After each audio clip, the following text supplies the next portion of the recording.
Welcome to the Bean Apple Podcast. Belichick, I text him all the time. He just doesn't answer. Somehow got mono. God knows who he was making out with. Somebody had given me 2 tickets to a Jet game, and I had to run into a store. Came out, they broke my window, and they left 4 more tickets. What's up, guys?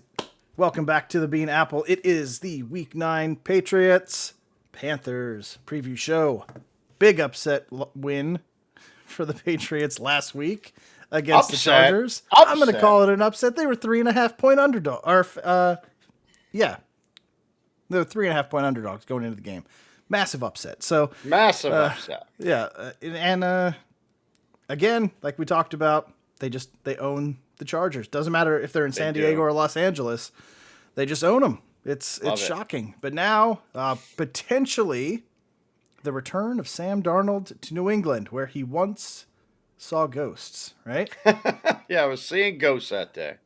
Are the ghosts going to be back? I mean, he's got the concussion, so he's already a little cloudy. What's going to happen, John, this week in Foxborough? So Patriots Nation is excited right now. They've won a couple in a row.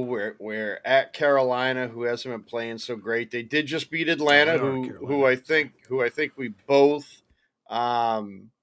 I think we both picked Atlanta last week to beat Carolina, and you picked the Chargers to beat New England, but that didn't happen. So here's what I think is going to happen. Again, they're without Christian McCaffrey. Offense is going to struggle again. It just happens with them. You can't do well in that office unless you got McCaffrey. So I think a lot of pressure on Sam Darnold. I think they're going to the Pats are going to run the ball offensively. Of course, they're going to have their dink and dunk passes. It's going to be quick plays. I think a lot of Hunter Henry and across the ball. On the other side of that field is going to be Stephon Gilmore. I believe he's starting this week. So a lot of love for Gilmore. Defensive player of the year for us. Just an amazing player. He still has a lot left. I was upset when they traded him, but that's what happens. Players move. Still a lot of love for Gilmore, though. And I think he'll probably be on Myers or Bourne, I think, or maybe on the outside against Aguilar. I don't know. But I would guess probably on the outside, of course, as a cornerback. So he knows our offense. It's been the same offense again for 22 years, and it was the same way while he was there. So, I'm sure he's helping out that defense kind of scheme for us and, what they're going to do when certain players go in motion. So with all that being said, it is a good defense. It is a good defense. So I think you get 2 decent defenses going up against each other. Offensive wise, we're going to see the Patriots scoring 54 or 6 or 7 against New Orleans. I don't know. But I think they'll do okay. Over under is 41. Maybe close to that. I think it'll be a little bit higher. 46, 47-ish is where I'd go. I hope Darnold doesn't light us up like Mills did from Houston. You can just see it happening where it's like, you've got to be shitting me what's going to happen now. But Darnold, I don't think, has ever lit us up, so I'm not too concerned about that. Again, another quarterback that Belichick kind of owns. He didn't play well with the Jets when he played us. Seeing ghosts, like you said, and he's going to be seeing some ghosts again on Sunday. I see the Pats winning pretty easily. And I was telling people today, as close as that Charger and Patriot game was, I was never concerned about them not winning. I don't know what it was. I was just never concerned. And that's how I'm going to feel this week again, I think. And then, the next couple of weeks for New England, not to look past this game. We got the Browns after that and then the Falcons. So 3 very winnable games where I think, the Patriots could potentially be 7-4 and sitting in a pretty good seat to kind of control their own destiny in a way for a wild card playoff. I don't see them up, unless something happens with Buffalo where they pull a Kansas City and start losing. I'm not going to say the Pats are going to take the AFC East. That's Buffalo's. And it's just fun talking playoffs, instead of last year. Talking to you guys, especially you, Joe, for the last 10 years, 11 years, man. That was the first year I really had experience last year, no playoffs, and Yeah. -1 when Castle came in, but it was tough. It's not fun. Right. Losing football is not fun, and Yeah. Tell me about it. I mean, not yeah, exactly. Preaching to the choir here. Yeah. But I do like what I see of Mac Jones. I think you called it right last week, where the guy just doesn't make a lot of mistakes that cause turnovers. He's made some bad throws that probably should have been intercepted, but he just doesn't make that terrible play. He'll take a sack just like Brady did. He got a little bit of running in him. He made a couple runs last week, which I like He's seeing. a little faster than Brady. Jesus, but most people are. But most people are. I think I am. Yeah, So still, and I can't run. So and you eat strawberries. I do. I do still eat strawberries, and I'm still fat, and grapes. Yeah. So I see a Pats win. I see a lot of Damian Harris this week. I see, probably Mac Jones with his 215 to 240 type passing yardage. I'm hoping for a touchdown and no interceptions. Nothing fantasy wise. I still, he's moons away from that, but consistent game manager. I think he's filling that role pretty adequate so far. But I really want to see the offense open it up a little bit this week. I think they can. I think there's the potential for it.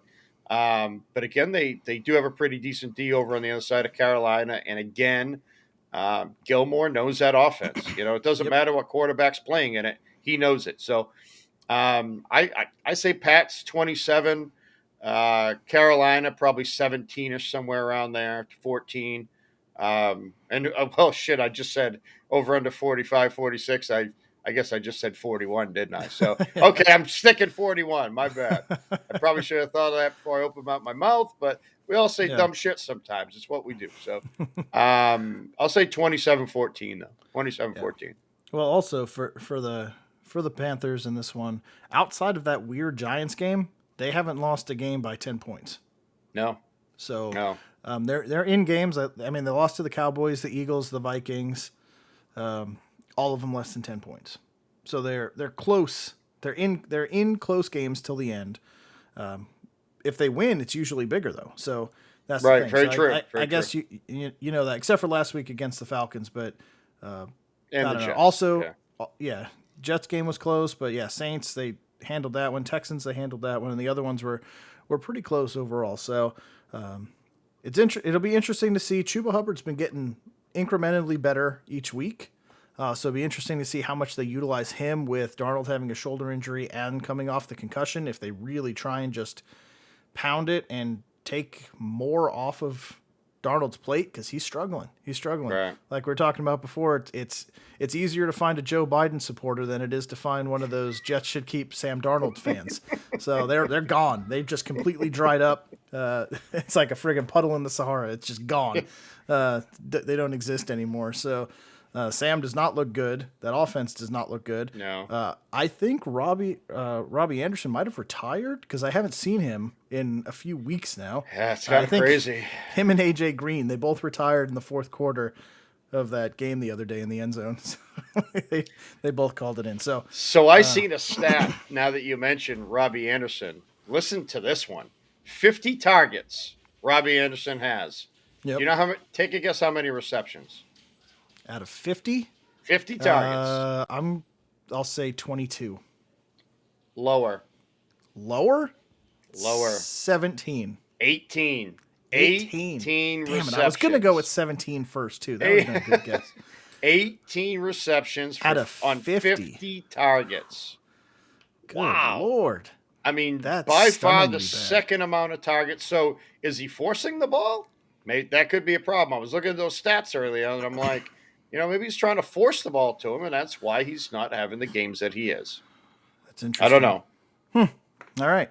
Well, for me, I'm going to agree with you. The Patriots win this game. So, thank you. And this will be the only time that I want the Patriots to win, because I want that draft pick to be better and better. So, Patriots should be able to handle this one. I do think Harris hits another 100-yard game. Agreed. In this one, and they keep the pressure off of Mac Jones. Small completions, easy completions, and let Harris continue to just burst through holes. So, Yes, sir. so yeah, I'll take the Patriots. I don't know what the score is going to be. They're just going to win. I'll say by 8. I'll take that. I'll take whatever that. it is. I'm gonna stay consistent with Carolina's losses. Most of them are by 8 points ish. So I'll say they lose by 8. Got it. And that's so. All right, and that wraps it. So please, if you enjoy it, subscribe, comment, like it. Let us know what you think of this game. Who's going to win? Who do you like? Who do you hate? And what do you think the score is going to be? And come back on Sunday morning. We will update any injuries, fantasy questions, and we will run through the rest of the games as we get rolling up to start time. So hour before, please jump on and chat with us. We're going to be live, and it's no fun without you. So please join us. For John, I'm Joe. You're still here. It's over. Go home.